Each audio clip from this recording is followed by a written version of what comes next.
Hello and kia ora, everyone. Thank you so much for joining us today for this second hour. We're very excited to have you joining us after that first hour of fantastic presentations. As many of you are familiar with, our format today will be a session with 4 speakers, all speaking to the theme of tangata tiriti. And after those speakers, we'll have a breakout room of 15 minutes. Our first speaker today is Kyle Tan, who will be speaking to their presentation on making sense of Asianization in psychology. I hope you'll join me in giving them a warm welcome as we settle in for what will be undoubtedly a very engaging presentation. Kia ora koutou katoa, ko Carlton toku ingoa. Thank you for being here with me today. I'm currently a research fellow for the Working to End Racial Oppression project at the University of Waikato. My topic today is Asianization in psychology. Just want to give mihi to Viro, the fund for funding this project, Mark, who come up with amazing illustrations for some of my findings, which I'll share later, and then my collaborator, Valerie. Cool. Yeah, I thought I'd start by acknowledging the historical origin of some important forms of Asian racialization in Aotearoa. This includes Asian people initially being recruited as low-wage laborers, the implementation of poll tax on Chinese people, and the anti-Asian sentiments of Asian invasions, which still quite contemporary nowadays.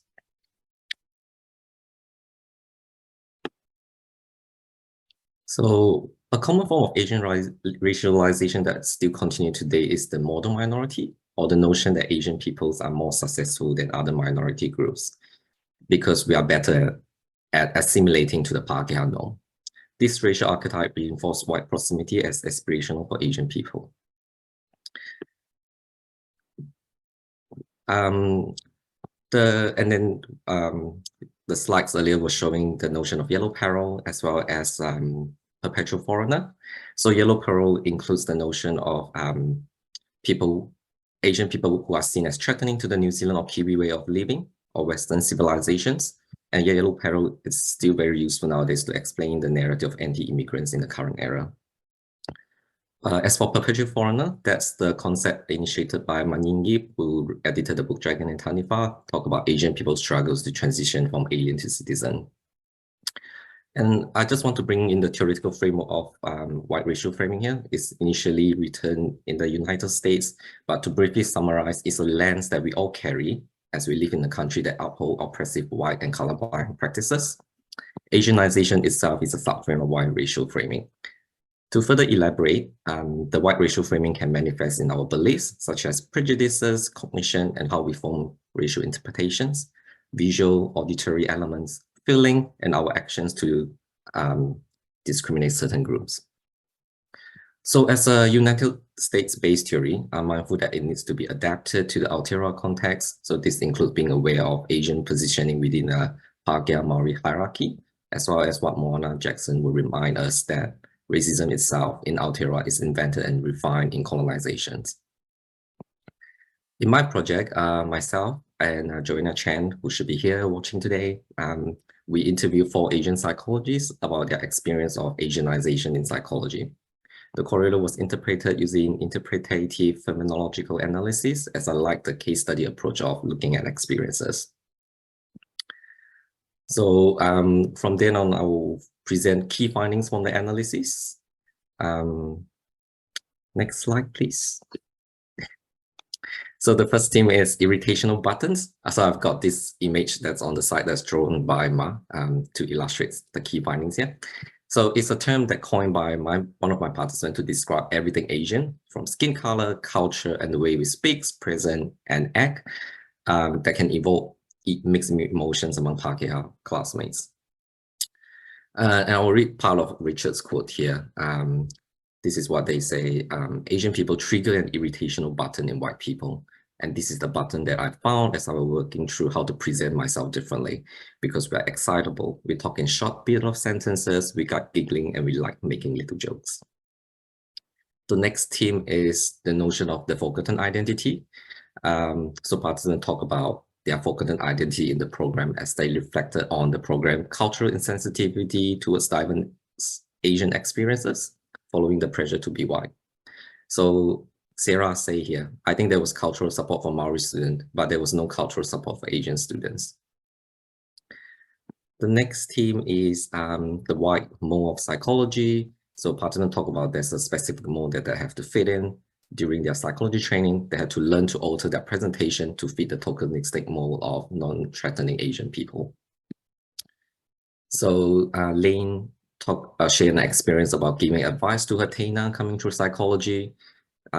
This is what she said. In my head, I was thinking, this person is not going to get in because her accent is too thick. She's not assimilated enough for the psychology program.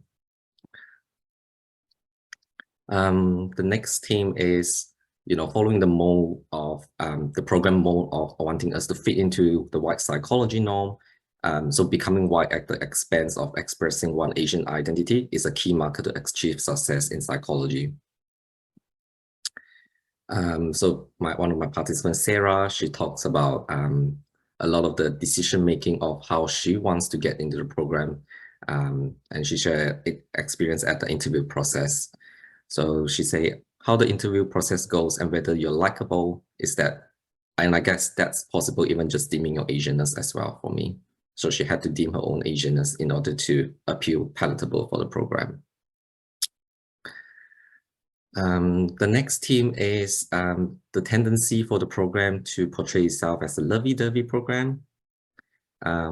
So this is the idea that the program likes to avoid difficult topics, and racism is one of those topics, which can cause uneasiness among the predominant Pākehā staff members and students. So one of my participants, Ellie, she said that I think psychology in particular, people are extremely well-intended and lovely, and they don't want to bring up tougher topics. But if I were to say how racism manifests, it will be in the absence or the silencing of the aspects of it. So yes, this is a really quick summary of some of the key findings of Asianization in psychology. And I hope from here on, it will create more discussion around how we can move beyond psychology as a settled colonial tool. And that term itself is defined by Waikaran Mona and Michelle Levy in the 2016 book chapter. And yeah, I hope that we can address biracial framing in psychology from here. Kia ora. Excellent. Thank you so much, Kyle, for your discussion on differential racialization of Asian students amidst this structural white supremacy, and for those excellent images that I think we all really appreciated. Our next speaker is Etienne Wayne, who will be speaking on their presentation, No Wai Mātou, What Does It Mean to Be Tangata Tiriti? So please join me in giving them a warm welcome. Tēnā tātou katoa, ka nui te mihi atu ki ngā kaiwhakahaere, kia koutou katoa hoki. Mōrī ora whānau, my name's Etienne, and I'm extremely excited to be here presenting some of my PhD research on what it might mean to be tangata tiriti, no wai mātou. What orders do tangata tiriti trace from? But first, ko wai aho. No haina, no marehia, no ingarani, no kotirana o ku tupuna, e tangata tiriti aho, I whānau mai au I te wai pounamu, engari I noho ana au ki pōneke I nāi nei, ko Etienne Wayne tōku ingoa. So my name is Etienne Wayne. My ancestors are from China, Malaysia, England, and Scotland. I am Peranakan, Malaysian Chinese and Pākehā, and I am tangata tiriti. I'm a PhD student at Te Herenga Waka, Victoria University of Wellington, at the law school there. Let's start here with the National Coat of Arms. It's symbolic of New Zealand as a bicultural nation. We have Pākehā and Māori as supposedly equal partners under Te Tiriti, but then why is the crown, a Pākehā symbol, on the top? And where do other tauiwi, like my Chinese whānau, fit in? There's obviously a bit more to it. Then we have these guys, doing their best to claw back any progress, no matter how small, that tangata whenua have made under the last few governments. We're in a dire situation right now, and a large contributor is that tauiwi, settlers, and especially my Pākehā whānau, don't know any other way to live in Aotearoa except to keep on colonising. Arguably not much has changed for tauiwi in the 35 years since 1989, when Taiakure Jury made this famous speech, speaking of another way for tauiwi to live in Aotearoa as tangata tiriti, those whose belonging here is rooted in te tiriti. For the most part, this invitation hasn't yet been taken up. However, the idea of tangata tiriti has become more widespread in recent years, as this slide shows. There seems to be general acceptance that tangata tiriti extends to all those living in Aotearoa because of te tiriti, including tauiwi of colour such as Asian, Latin American, and African tauiwi. Regarding tangata moana, Pacifica peoples, there's a move in the scholarship and the media towards the framing of tangata whenua, tangata tiriti, and tangata moana, given the whakapapa ties between Māori and Pacifica that predate te tiriti. But what do tauiwi mean when they say tangata tiriti? And what's this understanding based on? Sometimes it's used as this season's buzzword to replace the word Pākehā, or at best something meaning good ally, but most of the time there's no clear justification as to why. Hemopiriki Simon argues that because of this, tangata tiriti can be understood as biculturalism, which is really just settler colonialism in disguise. But maybe there's another starting point available. I've been captivated by this term tangata tiriti since I first heard it. There's potential for it, of a different way of belonging based on Indigenous laws and based on te tiriti or waitangi. So what might this understanding of what it means to be tangata tiriti look like? And where might we look to guide this understanding? In my experience, the best answers often come from te taiao, from nature. I grew up in Ōtautahi near this river, the Waimakariri. One thing that's special about this awa is that it's a braided river. It comes from different sources that braid together, flow separately, and come back together and all flow into the same moana. This has inspired the way I look at how we might understand tangata tiriti. But to preface this, it's just a metaphor, not trying to indigenize tangata tiriti or claim anything that isn't there. The basic thing is that there are some different sources. And one of these could be tikanga, the first law of Aotearoa. To be tangata tiriti is to have arrived in a land where the governing values are mana, tapu, whanaungatanga, etc. These shed light on what it means to be tangata tiriti. However, my role as tauiwi is not to shape this or conclude on this, so my research in this bit will be platforming what scholars like Matua Jackson have said. And Matua here links te tiriti with tikanga. Te tiriti or waitangi, so much can be said about it, but one important point is that hapu and iwi have never ceded sovereignty, self-determination, or mana motuhake, whether they sign te tiriti or not. Because of this, I'd say that being tangata tiriti requires tauiwi to acknowledge this reality and to work towards what was actually intended in te tiriti in he whakaputanga. It's literally in the name tangata tiriti. Tauiwi need to move beyond being satisfied with lukewarm treaty principles to actually honouring the text of te tiriti or waitangi. On to tauiwitanga, tauiwi bringing their cultures, values and histories to being tangata tiriti. One example, as Chinese tauiwi, we bring our cultural values to our relationships with tangata whenua and the lands we live on. This could be respecting our elders or never showing up to someone's house empty-handed. Lincoln Dam's article on becoming tangata tiriti is a good one for this. We also bring our histories and historical relationships with tangata whenua. I don't have time to go into the story of the SS Ventnor, but it's a great story and it forms the basis of what it means to be Chinese tangata tiriti today, based on a great action taken by mana whenua back in the day. So, to be tangata tiriti, maybe we look to tikanga, maybe we look to te tiriti, and maybe we look to our tauiwitanga, our tauiwi culture and histories to figure out what it means for each tauiwi group. Importantly, it's got to be in that order. You can't start saying what it means to be Chinese tangata tiriti without looking at tikanga and te tiriti first as a solid basis. So, a number of different streams flowing into what it means to be tangata tiriti. But where does that leave us? We know that this is not just an internal self-actualization project. It's got to lead to something on the ground. The Mātike Mai report, which others in this conference have shared about, points the way for how tangata tiriti can live up to their name by working to bring about a constitution for a society that lives according to te tiriti and fully respects mana motuhake. What it means to be tangata tiriti is an ongoing and unfolding journey towards recognizing whose land we're in and giving back to the rightful owners everything that was never ours to begin with and instead accepting what we've been graciously offered under tikanga and te tiriti. Mauri ora e te whānau. That was a real ride. Looking forward to seeing some of you in the breakout room.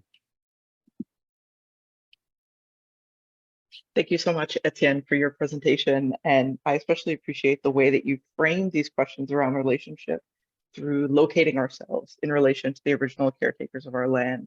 And, I'd really like to acknowledge that today I'm presenting and speaking to you from the traditional unceded territory of the Lheidli Nation here in British Columbia, Canada. And I think it's important that we all take a moment to acknowledge our relationship to those original caretakers of the land. And I think it really resonates with all of us. So thank you again, Etienne.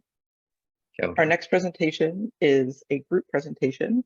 We have Marcela Palomino Chalcha, Maria Teresa Braga Pizaria, and Isabella Sanchez Bolivar, presenting Racism in Paradise, Being Migrants in Urban Agriculture in Aotearoa, New Zealand.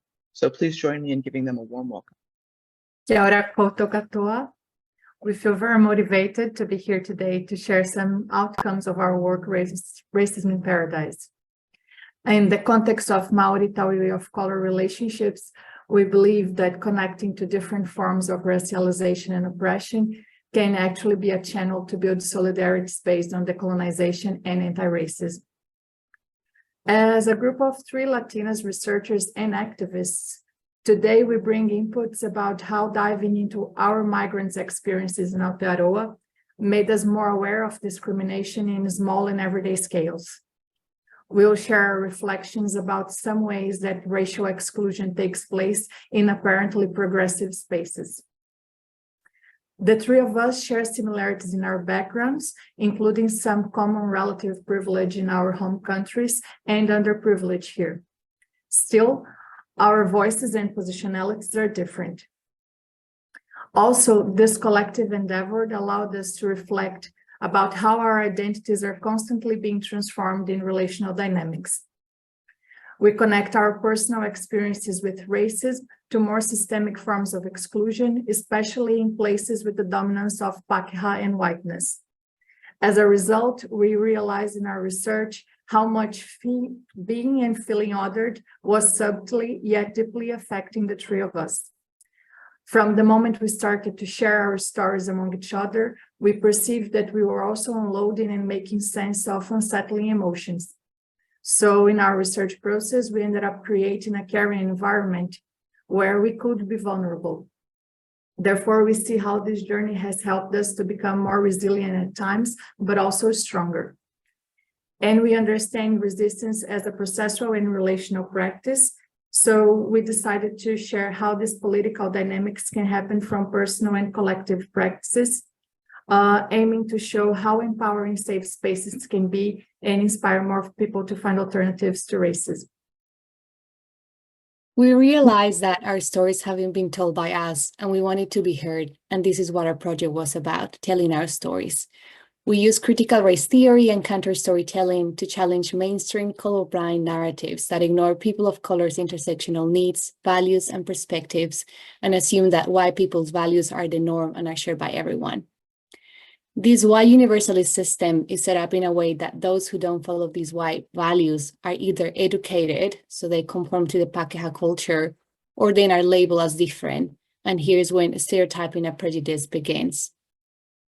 And telling our stories challenges these stereotypes and gives visibility to the multiplicity of people of color lived experiences.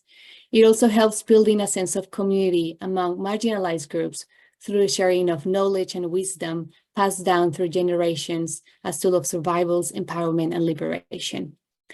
However, telling our stories wasn't easy. We found doubting ourselves and questioning whether we were being too sensitive or we were reading too much into the situation. It took us hearing each other's stories and seeing how the pattern was repeating itself to realize that it was part of a structural issue that was permeating multiple layers of our lives. These racist behaviors were hard to see and to call out at times as well, as most of these ways of racism are subtle. This is why in academia it's called microaggressions. However, these then can be deceiving because although these ways of aggressions might be small, their impact is huge. We reflected on how difficult was feeling that we didn't belong or finding ourselves changing our behavior as an attempt to fit in. As one of us said, it's like trying to fit into a society that will never see us as one of them, but would tolerate us more if we act like one of them. And one of the hardest things as well was to confront how that external voice was making a home inside of us. We found ourselves experiencing internalized racism, seeing ourselves through the Pakeha eye, feeling small, feeling that we had to prove ourselves or work harder than our peers to achieve the same goal. And that internal dialogue and constant reminder that we are not one of them influences not only the decisions that we make, but also the relationships we develop and the opportunities we take or we don't. In a country where white or Pakeha identity and culture are the norm, and which is shaped by discourses of biculturalism, as migrants of color, we often find ourselves in uncertain spaces. As newly recently arrived migrants to Maori territories that have been taken forcibly from them, we recognize that our presence here is due to a system not chosen by Maori, and that we benefit by colonial structures in Aotearoa, including the very immigration institutions that have allowed us to be here. So in our work, we have engaged with Maori approaches to indigenize immigration and work to consider our roles and possibilities as a youth of color.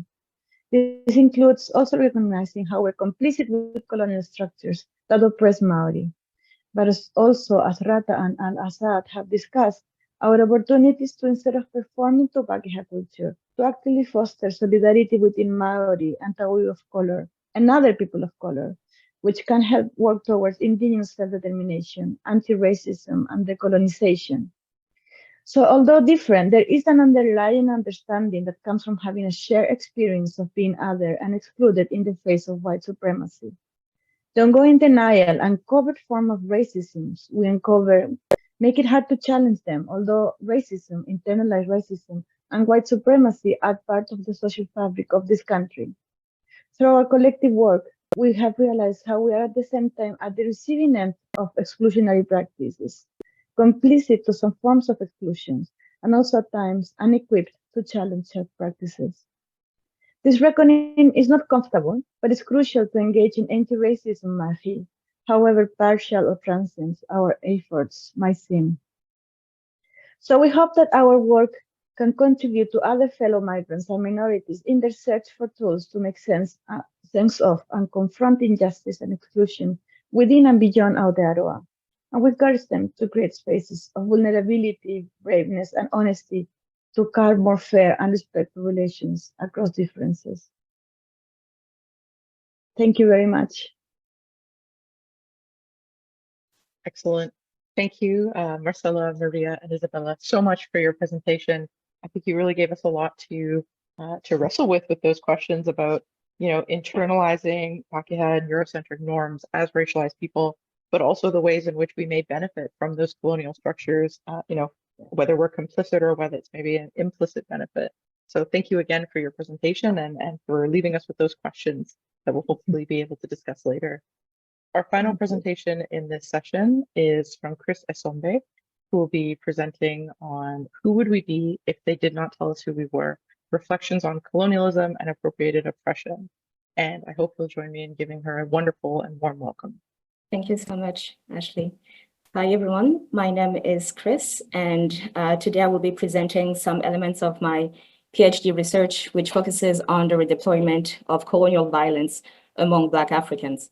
Although my research focuses on colonial dynamics in African societies, I believe there are some insights and lessons that can apply to other colonized contexts as well. Linda Tuhiwai Smith wrote that for colonized people, the cycle of colonialism is just that, a cycle with no endpoint, no emancipation. In my PhD research, I argue that such a cycle can be identified in the violence between Black South Africans and foreign Black Africans in South Africa. We cannot talk about colonialism without talking about othering. Othering is also a characteristic of whiteness, which can be defined as a structural positioning from which the white subject attributes to the other, which it will not attribute to itself, starting with the very concept of race. Whiteness has also been described as a narcissistic pact. Based on these definitions, Western colonialism can be approached as the culmination of narcissistic whiteness. A decolonial approach, which is the approach that I mobilized, consequently requires us to identify patterns that illustrate narcissistic whiteness and interrupt them. Black South Africans' violence toward foreign Black Africans in South Africa is commonly labeled xenophobia. However, that label hides the racial dimension of virtually all xenophobic incidents recorded, since they commonly target specifically foreign Black Africans in South Africa. Such targeting reveals that in contemporary South Africa, the label foreigner is only used for Black Africans, which was also the case during apartheid. Indeed, European settlers declared themselves South Africans and denied the South African citizenship to indigenous Black Africans, therefore making them foreigners on their own land. In addition to being confined to identities rooted in the apartheid, foreign Black Africans are also exposed to structural violence. According to participants in this research, such violence resembles an unofficial state of war, which would also describe the apartheid era as seen from the perspective of Black Africans. All 76 foreign Black Africans who spoke with me described being trapped in never-ending manifestations of institutional violence, being reduced to an administrative status, and vilified in political discourses. Such dynamics suggest that today's so-called xenophobia might be an ontology of the apartheid. Foreign Black African participants commonly describe institutions as sites of state-sanctioned violence. Particularly, hospitals were associated with gendered and reproductive violence. This includes the coerced sterilization of impoverished, racialized women, which is a global tactic of colonial violence. Unsurprisingly, being constantly exposed to colonial violence led virtually all participants, regardless of citizenship, to associate negative characteristics with the Black racial identity. This posture echoes the dehumanizing narratives and violence against Black Africans that participants have witnessed throughout their life. Across generations, negative homogenizing characteristics were commonly attributed to Black Africans, often resulting in a disavowal of Black Africans and in a form of racial essentialism that denies Black Africans sovereignty to define themselves. Assuming that contemporary violence against foreign Black Africans in South Africa mirrors the apartheid era white supremacist structural dehumanization of Black Africans, what then could explain why Black South Africans who survived apartheid redeploy some elements of it nowadays? I argue that South African nationalism can act as a proxy to whiteness and can result in attributing to the non-citizen Black other what is not said about Black South Africans. As whiteness can also be linked to narcissism, South African nationalism can fuel narcissistic whiteness, which is itself connected to Western colonial violence and consequently to apartheid. The fact that Black South Africans who survived apartheid redeployed against other Black Africans a violence eerily reminiscent of their colonial abusers can be conceptualized as a trauma bound. Trauma bounds comprise 4 main phases, all of which can be identified in the relationship between these two groups. These phases can also be identified in Black South Africans' relationship, or lack thereof, with foreign Black Africans in South Africa. Foreign Black Africans are reduced to being foreigners. They are promised some basic rights if they stay in their place. Occasionally, they might succeed in their endeavors. However, they still face devaluation, which further erodes their identity. In those possible trauma bounds, identity erosion manifests in the dehumanization of Black Africans. Such dehumanization might result in narcissism. And since narcissism can lead to the redeployment of colonial violence, we ought to ask ourselves, who might be the next target? In a nutshell, colonial violence can lead to Black people's dehumanization, foster narcissism, trap Black people in a white gaze, and possibly trigger a trauma bound with colonial abusers in which the desire for intermittent reinforcement can result in redeploying colonial violence against one's own people to secure a sense of colonial superiority. Since identity erosion plays a critical role in the redeployment of colonial violence by colonized peoples, it is consequently worth asking, who would we be if colonizers did not tell us who we supposedly were, and who can we be when we reject colonial archetypes? A 19th century prophecy by a Maori leader predicted that the struggle of Maori people against colonialism would go on forever, and therefore the need to resist will be without end. Although such a prediction might sound daunting, it is a reminder of the endless and fundamental need to resist colonial disfigurement daily. I consequently wish to conclude by centering indigeneity. Dinalam na Chris, na indemuna veti adwala, na majandeo jojake, na mazoma mauribatu, nasom nami. Thank you, Chris, for such a powerful presentation. As you can see, there's many people providing hearts and reacting to what you've shared with us, giving us so much food for thought in a very powerful presentation, especially for myself, taking away, the thought about how we as people are identified, defined, and dehumanized through the process of racialization as part of a colonial agenda, which furthers colonial violence. Lots to think about and take away from this presentation. So thank you again for sharing your work. That's all of our presentations for this session. Thank you to all of our speakers. Now we will be having a breakout room session of 15 minutes. I invite you to go to whichever presentation and whichever speaker you most resonated with. I'd also like to draw your attention to our community code. So these breakout rooms will have audio and video enabled. So in these spaces, we're hoping to maintain a safe, respectful space for thoughtful discussion. So please keep that in mind as we go into these breakout rooms. Again, I'd invite you to go to whichever one resonates with you the most.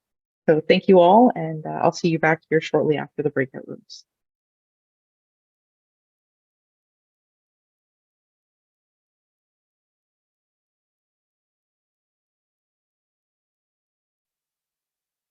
All right, everyone. Thank you. I hope everybody's back and everyone had a very stimulating, thoughtful conversation in the breakout rooms. Thank you all for attending this presentation and this session. Thank you again to all of our speakers for their insightful work and their contributions. The next session will begin at 10:30 under the theme of Fauna Ora. So please feel free to come back and join us again for 4 more additional presentations that will surely be thoughtful, well-written, and very engaging again. Thank you all for coming, and we hope to see you in the next session.